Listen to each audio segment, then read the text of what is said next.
What if the real financial decisions, the ones that shape your job, your savings, and your future, are made in rooms you will never enter? We see the towering skyscrapers of our financial districts, monuments of glass and steel piercing the night sky. We think of them as places of work, of trade, of open markets. But what if the most important conversations happen long after the closing bell, in spaces far removed from the public eye? This isn't a conspiracy theory.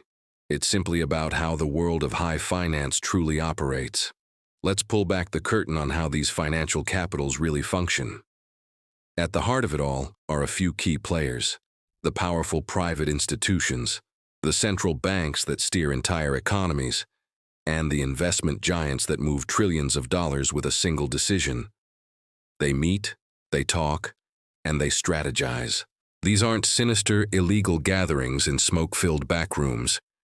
They are policy discussions, strategic forums, and private dinners, all perfectly legal, but utterly inaccessible to the average person.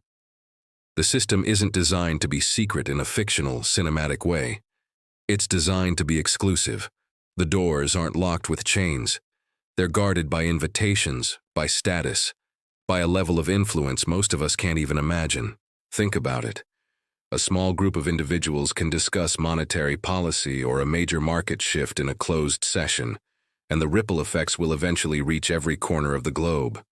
But by the time we feel those ripples, the initial decision is already a distant memory for the people who made it. This is the setup, the quiet architecture of financial power. It's not about what's hidden. It's about who is invited into the room where it happens. So how does this power actually move? How does it translate from a quiet conversation into a global economic event? It's often subtle. You might notice a significant market shift just moments before a major public announcement. You might see a new economic policy that seems to be perfectly coordinated across multiple countries, as if everyone got the memo at the same time. You might watch world leaders give public statements that feel rehearsed, their words carefully chosen. That's because the real work, the real negotiation often happens long before they step in front of the cameras. Private meetings, closed-door summits, informal gatherings. These are the venues where consensus is built and deals are forged.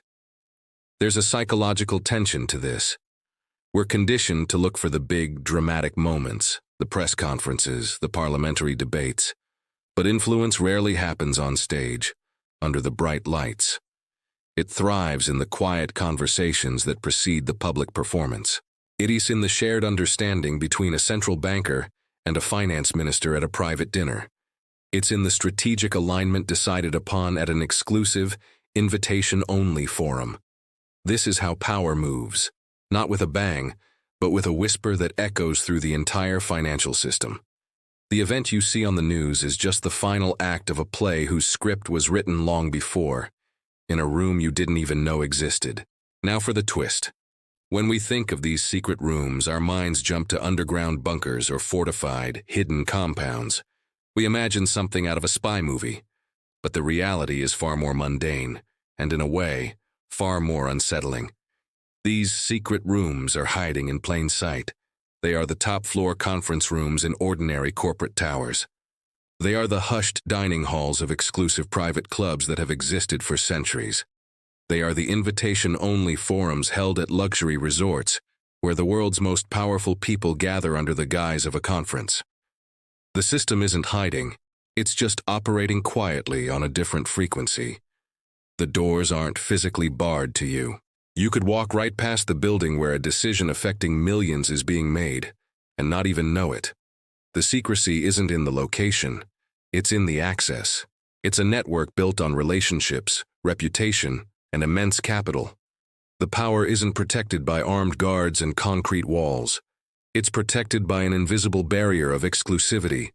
This is the genius of the structure. It doesn't need to conceal itself because it operates on a plane that is simply out of reach for almost everyone else.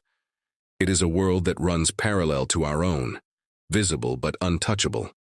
And this brings us to the real revelation. Modern power, especially in finance, doesn't actually need secrecy to thrive.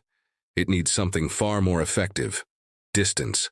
a vast structural distance between the decision-makers and the people who will live with the consequences of those decisions. This distance isn't just geographical, it's social, economic, and psychological. When a handful of people in a boardroom can decide the fate of a factory half a world away, laying off thousands of workers they will never meet. That is distance. When a policy is drafted that will raise the cost of living for millions, but the drafters themselves are insulated from its effects, that is distance. This gap is built into the very DNA of our global financial system. It allows for decisions to be made with clean, cold logic, unburdened by the messy human reality of their outcomes. The people making the calls aren't necessarily malicious. They are just removed. They are looking at spreadsheets, at data models, at market trends. They are not looking at the faces of the families affected. This distance is the true source of power. It creates a buffer, a space where difficult, sometimes brutal decisions can be made efficiently, without the friction of direct human consequence. So, in the end, what have we learned? We chase transparency. We demand that governments and corporations show us their records, that they open their books. And that's important. But transparency usually only shows you the outcome, the final decision after it's been made. It shows you the what, but not the how or the why. Power doesn't live in the final report that gets published online. Power lives in the conversation before the report is even written. It lives in the assumptions that are agreed upon before the first data point is ever analyzed. It lives in the quiet, inaccessible spaces where the agenda is set. The greatest illusion is that power is something we can see and challenge on a public stage. The reality is that true, structural power operates in the distance, in the quiet conversations that happen before the curtain ever rises. Thanks for watching. If you want to explore more hidden structures of our world, follow Obscure Diaries.